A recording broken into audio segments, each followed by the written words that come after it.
Is this you, in distress, burnt out, or simply stuck in a rut drawing-wise? Don't you worry, I have some ideas for you to do with your original characters, or even your fan art.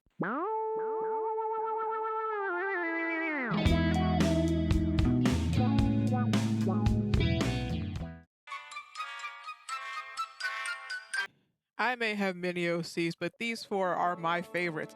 And it's not just because I made them before any of the rest of them, but they are my outer space quartet.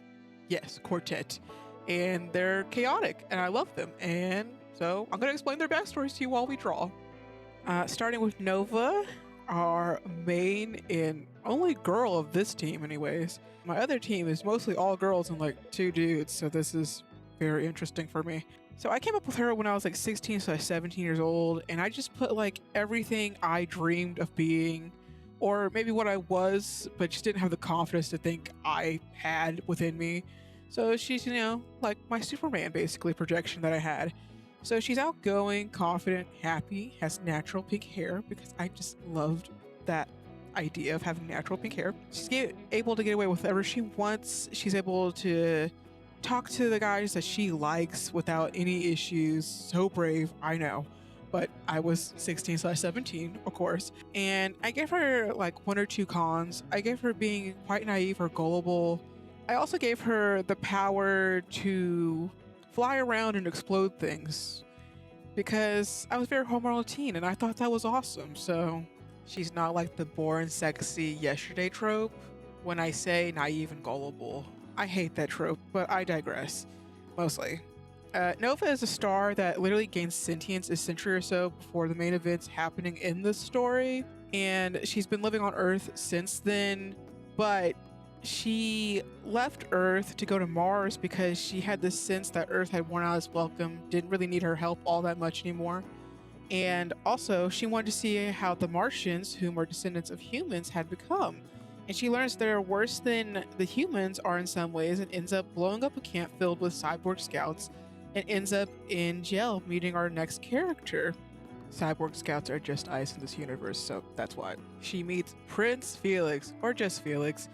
I came up with him using my biggest fears, and this is just general forever.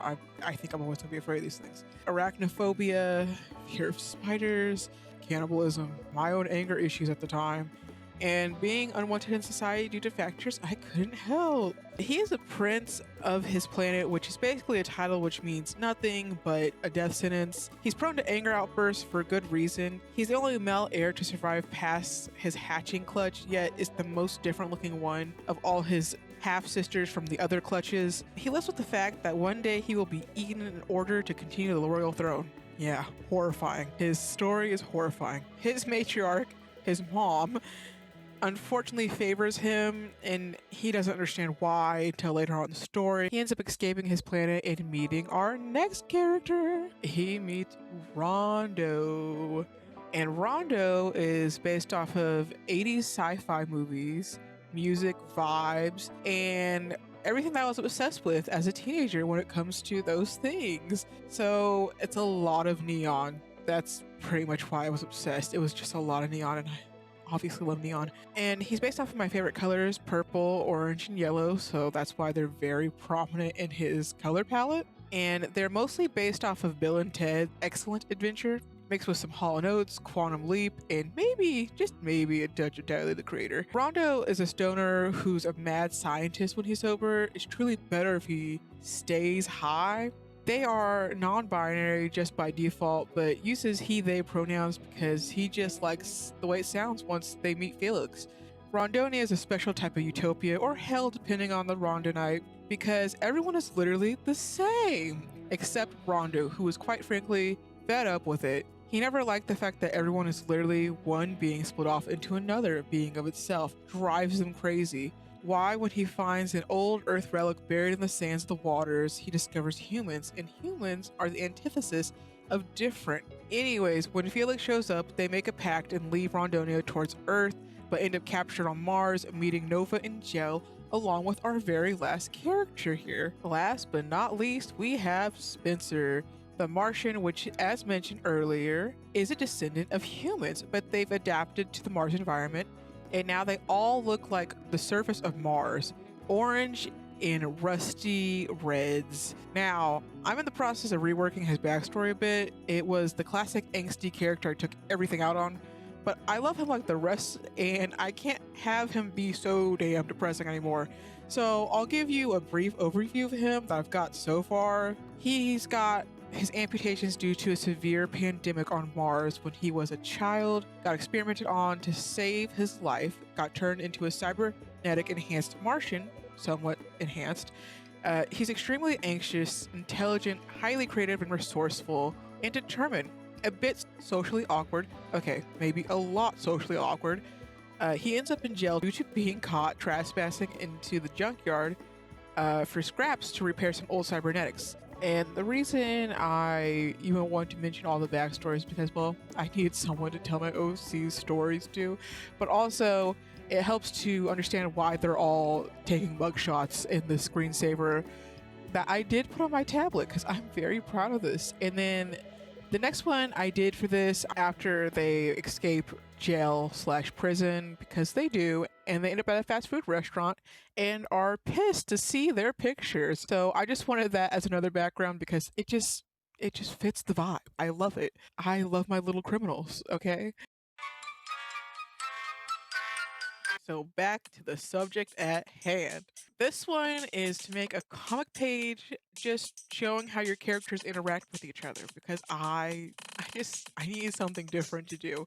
Also, I haven't made a comic for digital art in like forever, but I've only done it on pencil and paper with pens and it looks pretty great, you know, for what I like to achieve, which is comedic aspirations, sometimes dramatic. So this one is not even my idea. This one came from my sister, of all people. She requested that I make a beach day episode comic, and I was like, that's freaking genius.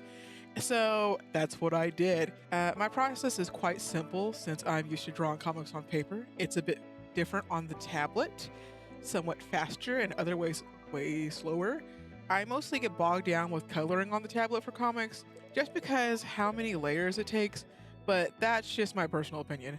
Layers are wonderful, but sometimes they really slow me down, especially since I draw on the wrong layer every time I hit a flow state. I mean, every time.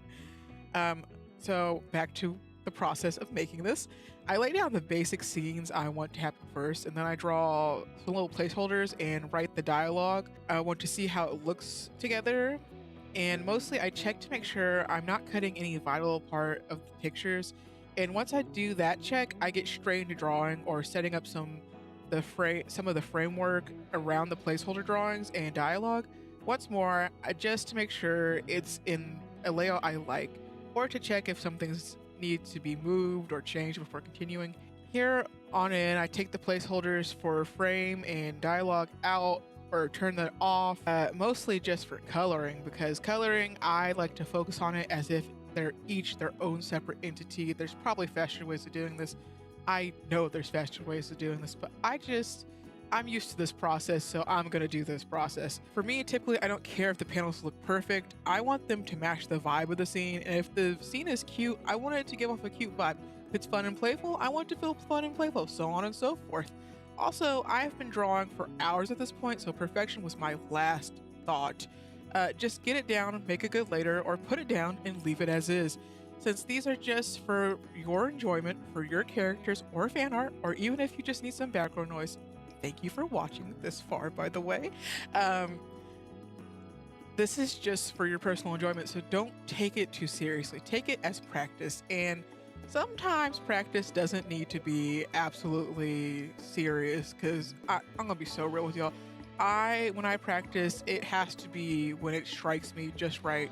These days, I'm forcing myself out of that habit so that I can just draw whenever I want and be done with it. But my biggest problem is it takes me forever to make anything. And I think that's fine because the art process it's a process.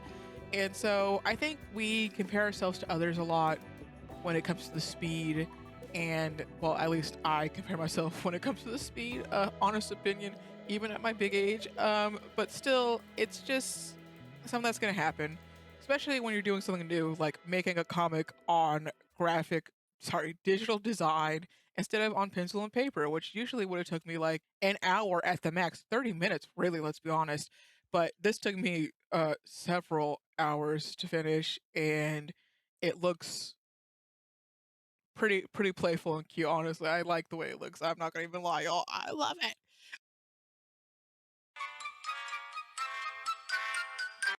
So the idea for this one is something I do quite often, where I just switch the universe that my characters, usually are set in.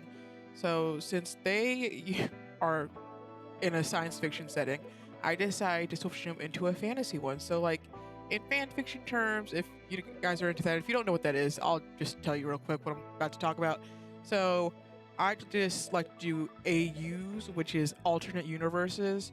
So, this is just me doing alternate universe version of my characters, just putting them into a fantasy world instead. And so I like to think of which ones they would be, and I use like a D&D type of setting, just because it's easier for me to use for guidelines' sake. Because fantasy, I mean, it could be anything. Same thing with science fiction, but I just need a little bit of grounding. So for this one, I made Spencer a human, like just full on human, because he's Martian already, so he's basically human descendant. And I decided to make his class an artificer because then he could make bombs and help Nova out, which is, I don't think I've explained this, but let me explain now. Nova and him are together. They are soulmates. They are quite literally the one couple I will keep forever. I just love them together. Because I just love the idea of an overpowered star lady and then a somewhat powered cybernetic guy getting together and just staying together. Also, I just like them together aesthetically. So I forgot to mention that last time when we were going to the comments and they were like hugging on each other. If it was a little jarring for y'all, well, it's because they're a couple. They're always a couple. They end up getting together. So yeah. And then for Nova, I think if she were to play D&D, because I like to think of it through this lens, it makes it easier again. She would definitely be an ASMR, ASMR. I don't know how you pronounce it, but like a celestial being. So they're basically descendants of angels, or something, or some other deities. I'm pretty sure. And so they have some of the traits. So I kept the glowing eyes without the pupils because I thought that'd be cool. She's a star already, and her design is inspired by Starfire anyway. So I was like, I get to draw long afro hair, and it made me so happy. I fangirled like the whole time I was drawing this. But yeah, so I thought she'd be a SMR, and then her class would be Sorcerer, because obviously she is able to just make supernovas happen in a really compact setting. So she's ultra powerful. We're going into X-Men terms. She's Ultra Omega or whatever it's called. Yeah, super powerful. And then also in the comic, they call her either Star Maker or Star Killer, depending on which side of the fence you see her. So if she's saving you, if you're more so wanting human rights, she's Star Maker. If you're the opposite of that, she's Star Killer. So pretty epic. I love her. Nova, super overpowered.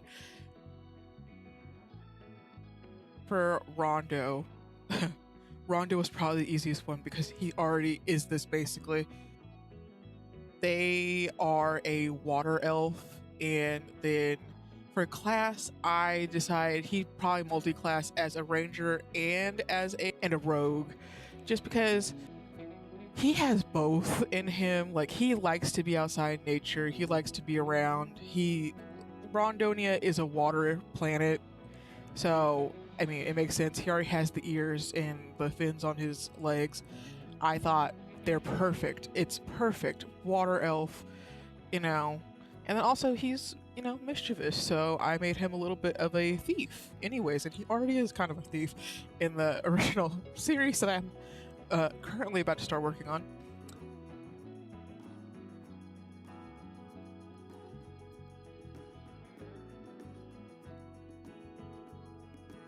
Oh god, I struggled. I really struggled with Felix. Felix, I was like, I don't know.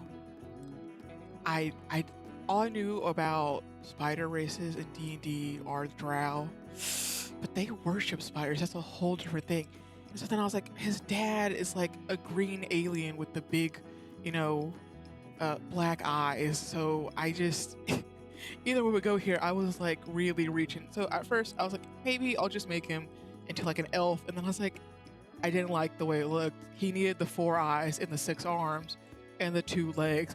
I really miss the 6 arms, as crazy as that is to say, because it's really annoying to draw sometimes. Really annoying to draw. But I missed him. I really did. I miss a challenge. What can I say? So I decided I came up with the logic of there's a spider race inside of D&D. I don't know what it's called, but I'm just going to call it the spider race. And he's that mixed with either Wood Elf or Githyanki, in my opinion. And also for his class, I say that he multi-classes as a fighter and a monk, just because he really goes back and forth between peace tactics and just straight up violence, because he's very complicated. I love him. Well, I hope these ideas help you guys make your OCs a little different. And thank you for listening to me ramble about my characters. It's really nice to share them for once. And if you made it this far, thank you for watching. Leave a comment, like the video if you want. I mean, honestly, if you watched it, I'm grateful enough for that. All right, see you next time. Bye.